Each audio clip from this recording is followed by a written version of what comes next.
First joining me now, former Prime Minister Tony Abbott. Tony Abbott, welcome to the program. Great to have you on the show. I want to get in, obviously, to a whole lot of foreign issues predominantly, but I want to start with Islamic State. You dealt with them when you were the PM, so that you're the best person in the country to tell us whether or not we should be concerned about the return of these women. I hate the term ISIS brides. You and I both know around the world many of these women were combatants. There's children now involved. We're not sure if they're Australian. I think the law's pretty grey. The PM has denied that Australia is assisting with the return, but New South Wales Police have said that planning is underway. Tell us your concerns. Well, Peter, thanks for having me. Obviously, these people who left Australia to join Islamic State, a gruesome, barbarous terrorist group, have effectively rejected our country, its values and our citizenship, and I don't believe they have any moral right to come back. Now, plainly, the Prime Minister is being cute with the truth here. He's trying to say that it's not the Australian government bringing them back, but obviously the Australian government is making preparations to have them back, because otherwise there would not be the talks that we were told about today between the Australian Federal Police and New South Wales Police to receive these people. If you were back in the Prime Minister's chair, what would you do? They wouldn't be coming back. People who have rejected our country and its values have effectively surrendered their citizenship. And I think you might have made this suggestion last night, Peter.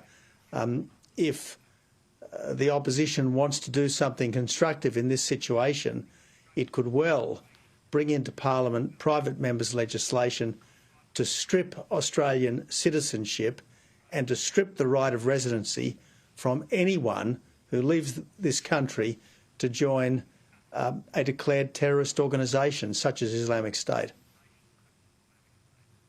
See, a lot of the media have been running around saying we have to take them back because these children are Australians, the children did nothing wrong. They're not Australians. We don't have citizenship by descent in the way that some countries do we? And of course, they've been out of the country, many of them, for a decade or more. They could be young or young adults or late teenagers. God knows how they have been radicalised, because we haven't got officials on the ground, have we? Exactly right, exactly right. Look, people should only be coming into our country if it serves Australia's national interest. And I don't see how it can possibly serve Australia's national interest to bring into this country people who have demonstrated by their life, by their action, that they completely reject Australian values, and when there's not the slightest bit of hard evidence that they've recanted any of the apocalyptic Islamist beliefs that took them to join this murderous death cult in the first place. I'll get to Daniel Andrews in a minute. I want to get a specific comment from you about the foreign register of influence. But broadly, step back. The scale of that parade, the hardware on display, the commentary from Xi, this was less about China's honouring of the Second World War victory. Not that it was their victory, and I'm sure you'll say that, but more about the message they're trying to send to the rest of the world, wasn't it? Correct. This parade is not about the past, it's about the present and the future. It's an attempt by the Chinese communist regime to intimidate the wider world. And let's make no mistake, Peter, a communist China is set on global domination. And a world dominated by China will resemble China.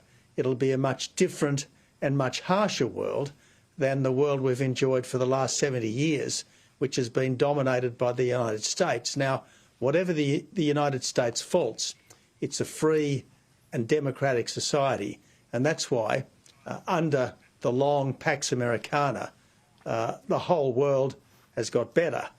That certainly won't be the case.